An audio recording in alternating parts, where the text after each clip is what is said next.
only thing we have to fear is In war, fear itself. there is no substitute for victory. Let us never negotiate out of fear. We stand undivided, forever united, fighting hand in hand for the liberty we've earned, for glory and honor, for our sons and daughters, ever mindful of the lessons we've learned. Let the torch of freedom burn.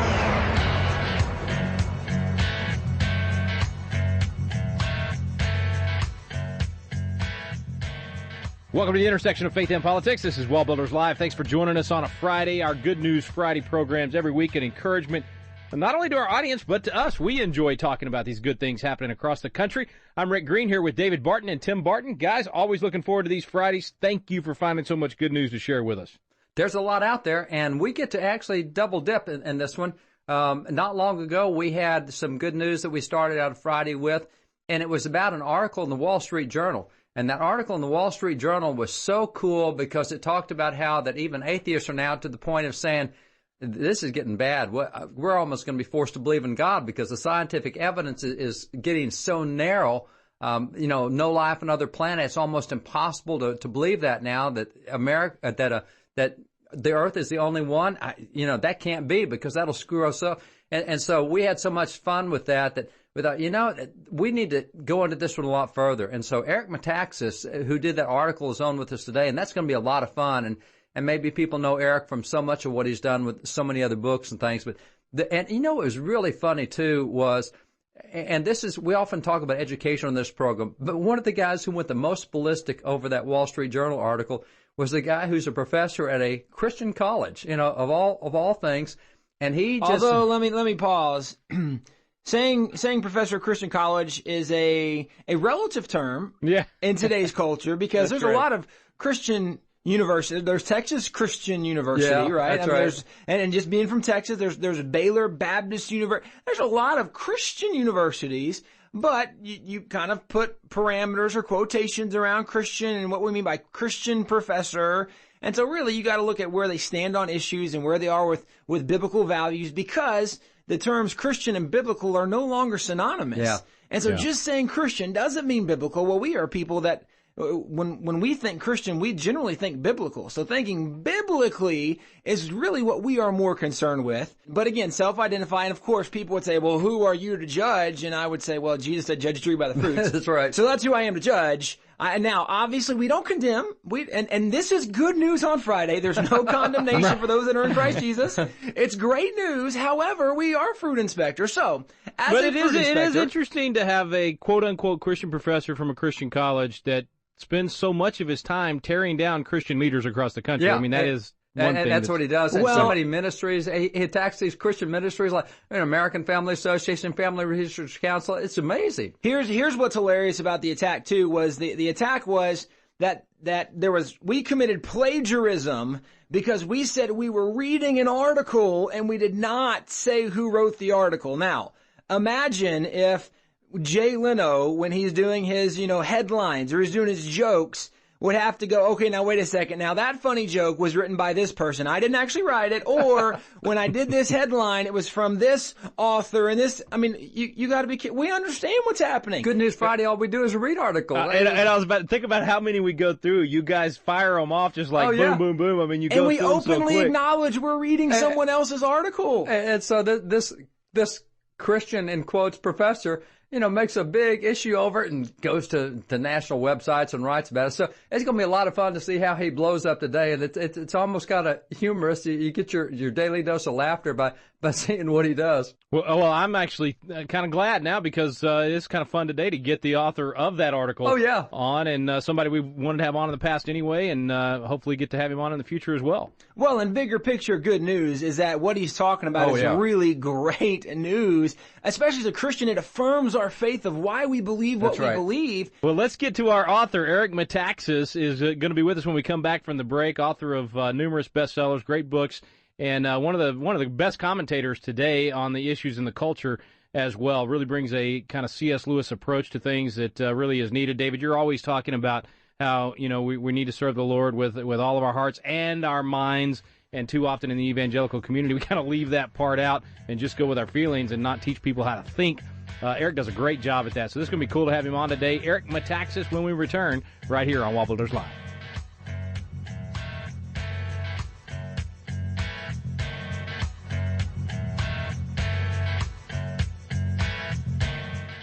Have you ever wanted to learn more about the United States Constitution but just felt like, man, the classes are boring, or it's just that old language from 200 years ago, or I don't know where to start? People want to know, but it gets frustrating because you don't know where to look for truth about the Constitution either. Well, we've got a special program for you available now called Constitution Alive with David Barton and Rick Green, and it's actually a teaching done on the Constitution at Independence Hall in the very room where the Constitution was framed.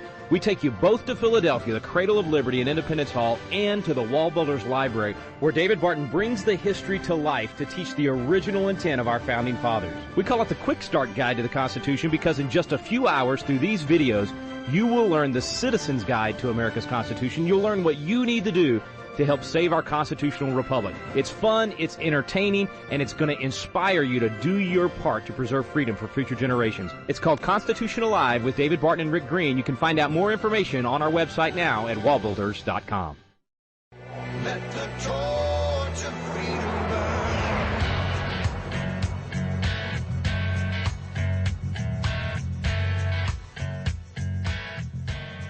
Welcome back. Thanks for staying with us here on the intersection of faith and politics. WallBuilders Live. Our guest today, Eric Metaxas. I am excited about this interview because your book, Eric Bonhoeffer, had a huge impact on me, my wife, our entire family. Absolutely phenomenal. Thanks for coming on, bro. Oh, my pleasure. Thanks for having me. Hey, you've got several other books. You've also written about Wilberforce. Your book, Seven Men, my wife thinks is probably one of the best books ever written. And then you got this new book out, Miracles, what they are, why they happen, and how they can change your life. How do you...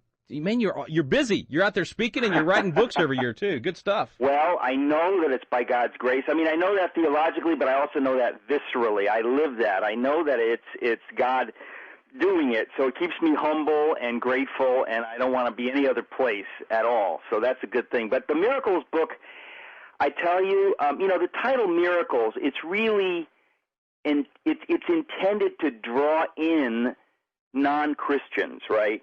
To say, well, I'm interested in the supernatural, I'm interested in miracles, just as if Oprah would have something on about miracles or something. But, yeah. Of course, theologically, I'm a, conservative evangelical Christian who believes that that the kind of a miracle matters. Is it biblical or is it just some crazy thing? And so, long story short, the second half of the book is miracle stories that have happened that are very inspiring because they happen to friends of mine. This is not just crazy stuff I picked up off the internet. These are people I know relating tremendous stories of God, intervening. Some of the stories are my stories. Most of them are stories of friends. But they're very inspiring. Anybody could read it. You don't need to be, much of a reader. They're just tremendously inspiring, true stories. But the first half of the book, I talk about faith, and miracles and science. I say, what is a miracle? It's sort of like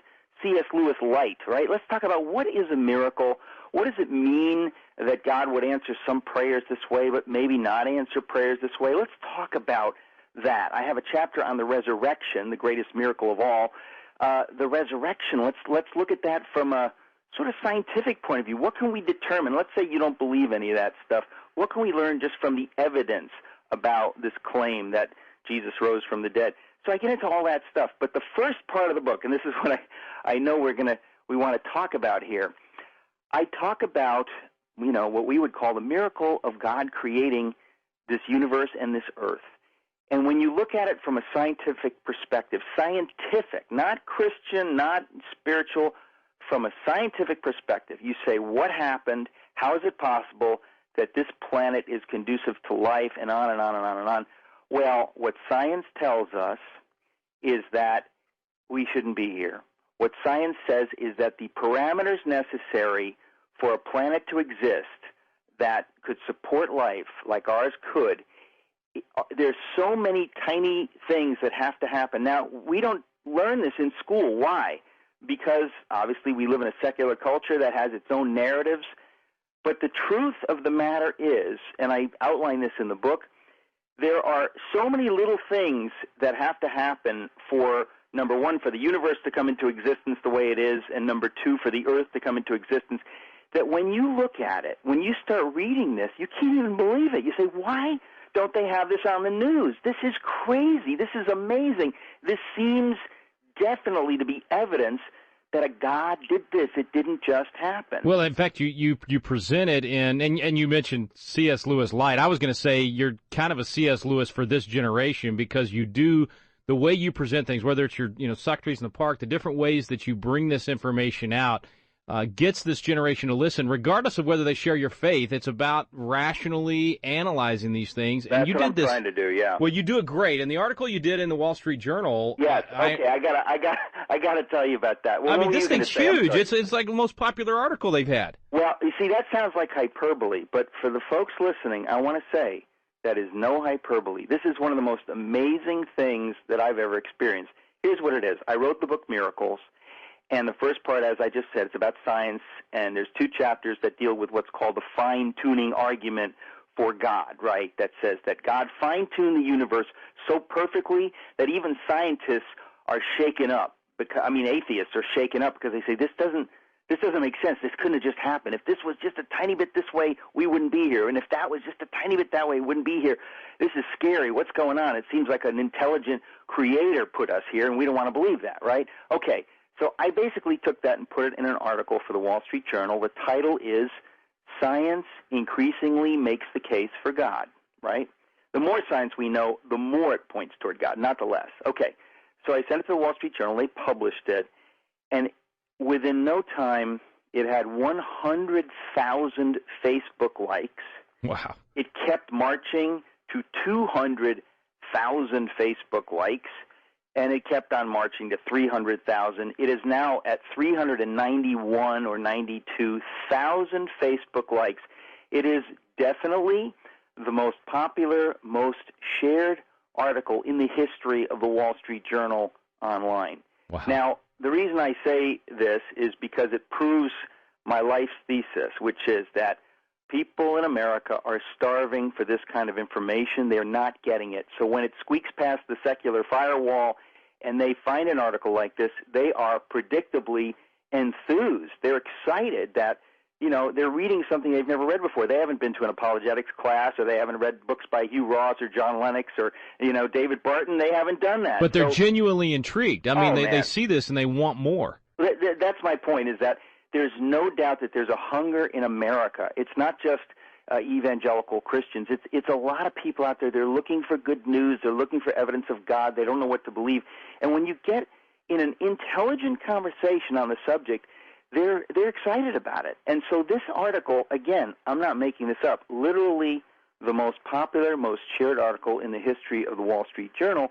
What do you make of it except to say that in America there is a tremendous hunger for this stuff? And by the way, if you go to the Wall Street Journal, look for this article, it's behind a paywall. If you Google the title, just Google the title, Science Increasingly Makes the Case for God, it should take you to a free pass so you can read it. But well, and we'll make it really easy today, folks. Go to wallbuilderslive.com. You can click on the link, and also we'll get it on the Facebook page so you can share it there, because let's double those numbers and get it even bigger. Got to take a quick break. We'll be right back. Eric Metaxas, our guest today here on WallBuilders Live.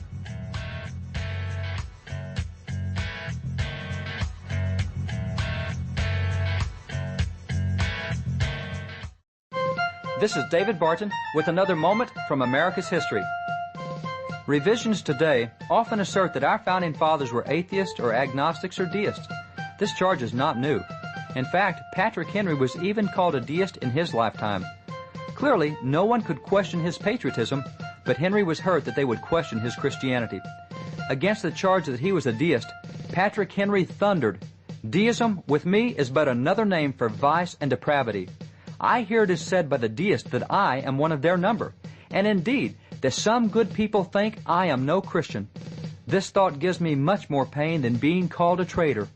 Being a Christian is a character which I prize far above all this world has or can boast."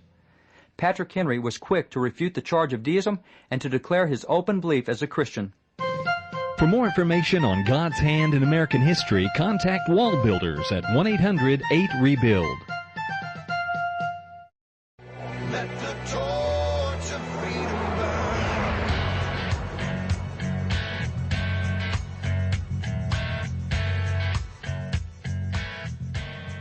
We're back. Thanks for staying with us here on WallBuilders Live. Eric Metaxas with us today. We're talking about his article in the Wall Street Journal. It's just exploded. We're going to have links today so you can share it, email it, but certainly get on the Facebook page as well and share it so we can double those huge numbers that have already hit.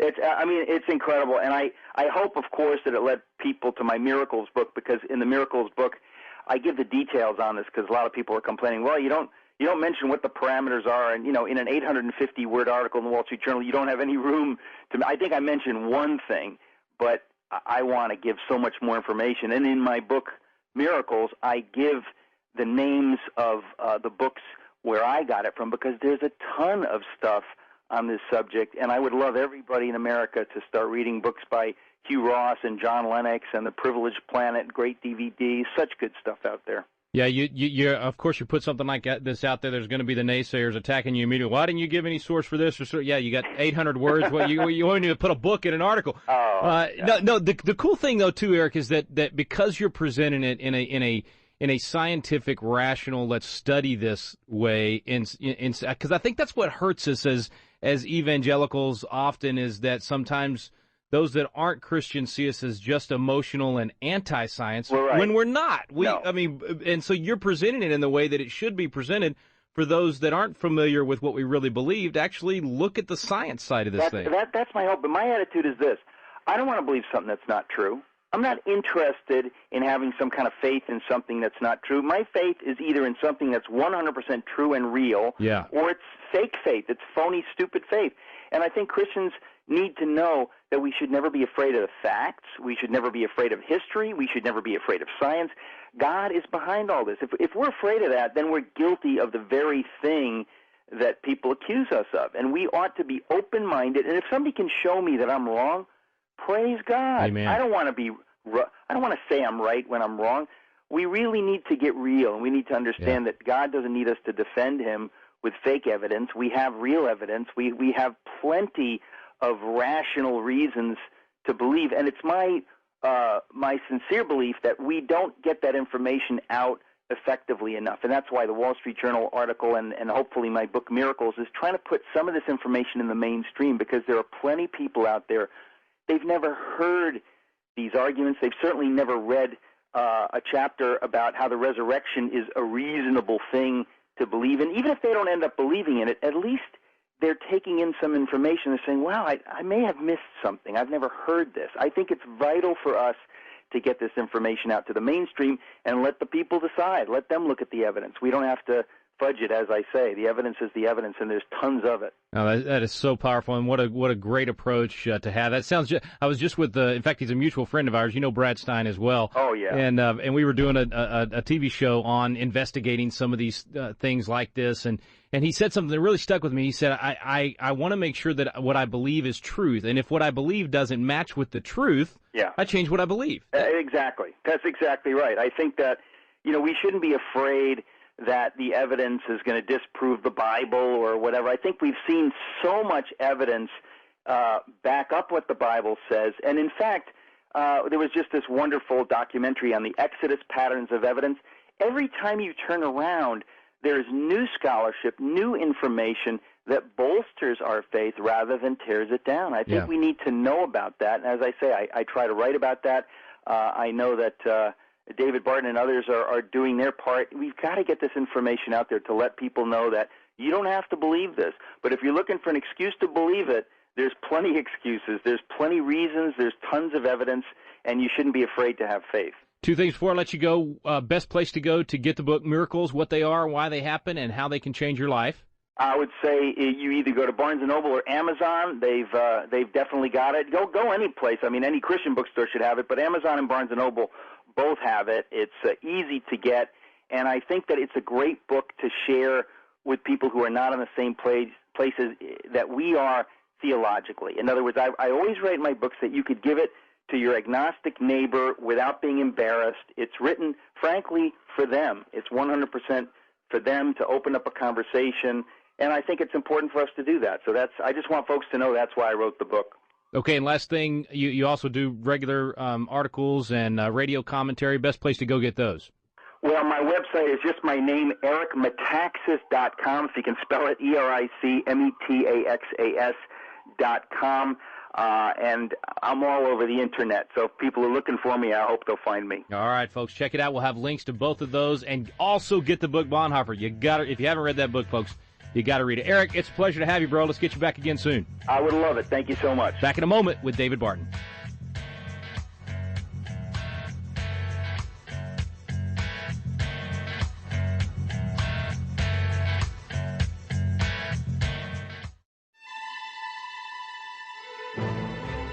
Hi, this is Tim Barton with WallBuilders, and I want to encourage all the pastors out there with the unique opportunity that we're presenting at WallBuilders. We're doing a special tour just for pastors that you can come and learn more about the spiritual heritage of our nation. Not just seeing the sites, but understanding the significance of what they are and what they represent. We get to go through the Capitol at night, and we get to see the spiritual heritage of our founding fathers, of who we are as a nation, where we came from. We bring in congressmen that'll tell you about current legislation, about our religious liberties and freedom, and what's going on in Washington, D.C. If you're a pastor, or if you want to recommend your pastor for this trip, you can go to our website, www.wallbuilders.com, and there's a link that's for scheduling. If you click on that link, there's a section for pastor's briefing. There's more information about the dates, when it's going, how it's going to happen. If you want to know more about our nation, our religious liberties, our freedom, our spiritual heritage, this is a trip you want to be a part of. Let the torch of freedom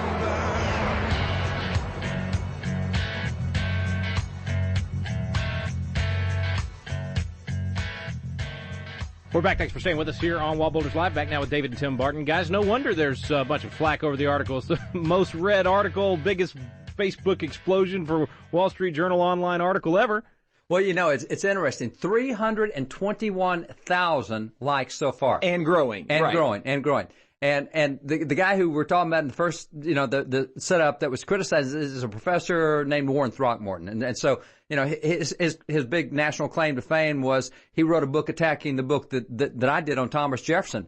And he's got 366 likes on that book. That doesn't quite compare to 391,000. And by the way, we've got, we don't even talk about our Facebook page at WallBuilders. We've got 121,000 likes. And so he's now up to 366 likes on his. And that allows him to criticize Eric and to criticize us. It's like, oh, come on, bro. And let's back up for a second. Anytime you get that much attention, you're going to have critics. And, one of the measurements that we've often talked to people about is anytime that you are taking a stand for something, you're going to be criticized, you're going to be attacked, especially when it's something that supports someone's belief system. And well, so think about it. This is the heart of the whole debate over whether or not there is a God. That's exactly so what it is. That's going to get you attacked. When the belief system is evolution or atheism or humanism or whatever it is, you are attacking the very core of their belief system. And for many of them, the identity for themselves is found in their belief system. Well, so John Quincy Adams, when he did that book in 1848, that Letters to His Son on the Bible and His Teachings, he points out that there's three things that require us to be moral. Morality is produced by two things. The first is a belief that there is a God. The second is a belief in accountability to that God. Now, if there is no God, there is no accountability, so you can do what you want to at that point, and that's where you lose morality. If there is a God, then he has a moral right to tell his creation what's right and wrong. And therefore, you're accountable to God for that. And once you become accountable to God, now your behavior should change. It should change at some point. Of course, a lot of times there's a lot of folks who even they're Christians, but they live like there's no God. They don't think about accountability. But if you remove that element of God consciousness, you remove that accountability element to him, and man, behavior changes like, so this is a huge, huge thing for a culture. If a culture is God conscious and accountability to God conscious, then behavior is totally different than if there is no God and you can do what you want because you are your own God. Well, that's why this thing is so hot right now. So it really, it's being liked by a lot of folks, not only that believe like we do that there is a creator, but that have been wondering. And just like Eric was saying, I thought that was interesting, that people are hungry to know. They're hungry to study this more. And his approach, I think, is exactly what's needed out there to get people to look a little, get up under the hood and start finding out, how did we get here? Well, and the fact that he's able to give scientific data, which you pointed out in the interview, and so significant when you can affirm biblical faith with science. And one of the things that we have known to be true, but the Bible is always right. And if science and the Bible ever disagree, it's because science has not caught up to where the Bible is yet. Because God is always right. And so his word is always right. And so now it's incredible that science is yet affirming that what the Bible says is true. Well, what's interesting about this, you have a lot of people that don't really care as much about the Bible, but that will look at science. And so science is now helping point back to the fact there is a God, the Bible is true. And so it's really cool to see this affirmation, especially as Christians. We've always heard that science goes the opposite direction, but to see no, science actually is now affirming what we have always known to be true. A really good piece of news on this Friday. Yeah, and you know, if the culture was really pro-science, then they would report this kind of stuff. But like Eric said, there's often a secular firewall, as he called it. And so this kind of science, I mean, indisputable science, it's out there with dozens, and as Eric said, you know, up to 200 proofs of this now, and that's why it's causing atheists to question their own beliefs. I mean, that's science, so why not report science? This is science, not propaganda. Yeah, that's right. They like the propaganda if it just raises the makes it impossible to believe in God. But when the science shows that something greater than us is out there, then now we're talking about science that blows away their propaganda. And so get the book Miracles. I mean, go in and see the basis for our faith. As Eric said, we don't want to believe something that's not true, but man, go check the science on this. It will help give you more good news on this Friday. Eric Metaxas, his books are available online. Check him out there. Thanks for his time today, and thank you for listening to WallBuilders Live. We stand under